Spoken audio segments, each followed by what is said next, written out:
The snow fell in thick, relentless sheets across the alien colony of Zerthalan Prime, a planet where 12 different species had established their outpost among the frozen wastelands. The wind howled through the metallic corridors between the residential pods, carrying with it the bitter cold that could freeze flesh in minutes. Lisa huddled inside her small habitat unit. The only human on this forsaken world, she had come here as a xenobiologist, eager to study the unique ecosystems that thrived beneath the ice. But tonight, she wasn't thinking about research. She was thinking about survival, about warmth, about the hot tea steaming in her trembling hands. Outside, something moved through the blizzard. It was small, barely visible against the white expanse. Its fur, once sleek and gray, was now matted with ice crystals and stained with purple blood that marked its alien origin. The creature Phylixian, one of the few sentient feline species in the known galaxy, dragged itself forward on 3 legs. The fourth hung useless, shattered by something too terrible to remember. The Phylixian's name was Vindasil, though he could barely recall it through the haze of pain and cold. He had been betrayed, left for dead by those he once called allies. In his desperation, he had done the only thing a dying creature could do: seek help.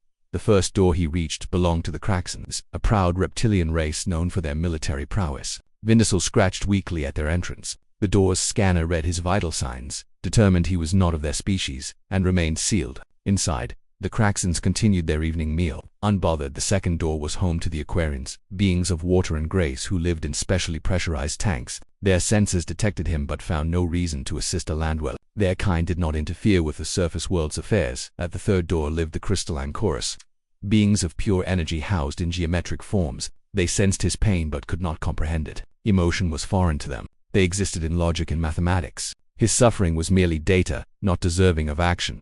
For 5/6 of Adantians, the Meccano Collective, the Phosphor Swarm, each door remained closed. Some species didn't register his presence. Others saw him but found no obligation to help. In the cold calculus of survival on this harsh world, every species looked after their own first. The 7th door belonged to the Titanborn giants who could crush him with a single step. They saw him through their viewport but deemed him too small, too insignificant to warrant breaking their evening protocols. 8, 9, 10. His consciousness began to fade. The Void Whispers, the Pyroclasts, the Nebula Children. Each rejection was a nail in his coffin. His blood left a trail in the snow, freezing almost instantly into purple ice. The 11th door was the dwelling of the Empathic Collective, beings who could feel the emotions of others. They sensed his agony, his desperation, his fading will to live, but they sealed their minds against it, protecting themselves from the overwhelming tide of his suffering. Self-preservation, they called it. At the 12th door, Vindicel collapsed. The temporal observers lived there, beings who existed partially outside time's normal flow. They saw his past, his present, his dozen possible futures. In none of them did they see benefit in intervention. They watched, as they always did, but did not act. Vindicel lay there in the snow, feeling the ice creep into his bones. This was the end, he thought. 12 doors, 12 rejections. The universe had spoken. But then, with the last reserve of his strength, he saw a 13th light in the distance.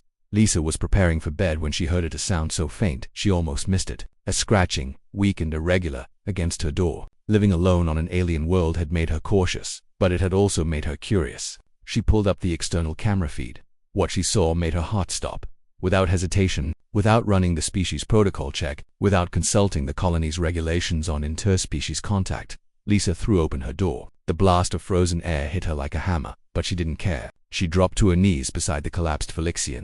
"Oh God," she whispered, her breath forming clouds in the frigid air. "What happened to you?" Vindicel's eyes fluttered open, golden and fading. He saw her, this strange bipedal creature with no fur, no natural armor, no obvious weapons. She should have been the weakest thing on this planet, and yet she was kneeling in the snow, her own body heat escaping into the night, reaching for him. Lisa didn't know Phylixian biology. She didn't know if her touch would poison him or if his blood was toxic to her. She didn't care. She scooped him up, feeling his frozen body against her chest, and carried him inside. Her habitat was small, cluttered with research equipment and half-eaten meals. She cleared her workbench with one sweep of her arm, sending datapads clattering to the floor. Gently, she laid Vindicel down and immediately began searching for her medical supplies.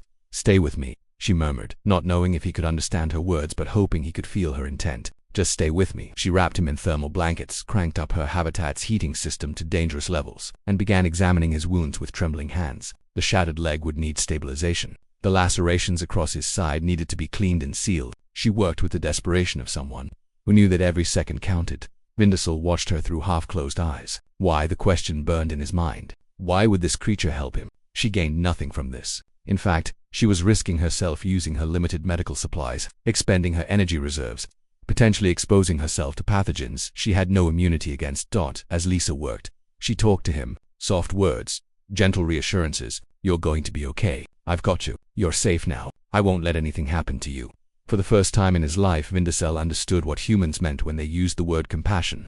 It wasn't logical. It wasn't strategic. It was simply the unwillingness to let another being suffer when you had the power to help. Hours passed. Lisa's hands ached, her eyes burned from exhaustion, but she didn't stop. She fabricated a splint for his leg using materials from her own research equipment. She used her limited understanding of alien biology, cross-referencing with her database, making educated guesses when knowledge failed her. As dawn broke over Zerthalon Prime, painting the ice fields in shades of pink and gold, when Dizel's breathing stabilized, his body temperature normalized. The bleeding stopped. Lisa collapsed into a chair beside her workbench, watching him sleep. Tears streaked her face, tears of exhaustion, of relief, of something deeper she couldn't name. In the days that followed, word spread through the colony. The human had saved the Flixie. The 12 species discussed it in their various ways, some with curiosity, others with disdain, a few with something approaching shame. Vindicel recovered slowly, and as he did, he watched Lisa. He watched her share her food with him. Though supplies were rationed, he watched her sacrifice her comfort for his healing. He watched her treat him not as an alien, not as a specimen, but as someone worthy of care. When he could finally speak, his first words to her were in broken standard. Why? Lisa smiled, that peculiar human expression that conveyed warmth without words. Because you needed help. That's all the reason anyone should ever need.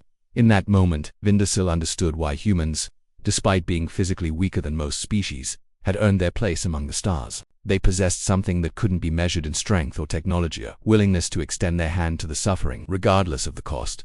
12 doors had turned him away, but the 13th had opened, and behind it stood a human who reminded the galaxy what it meant to be truly civilized.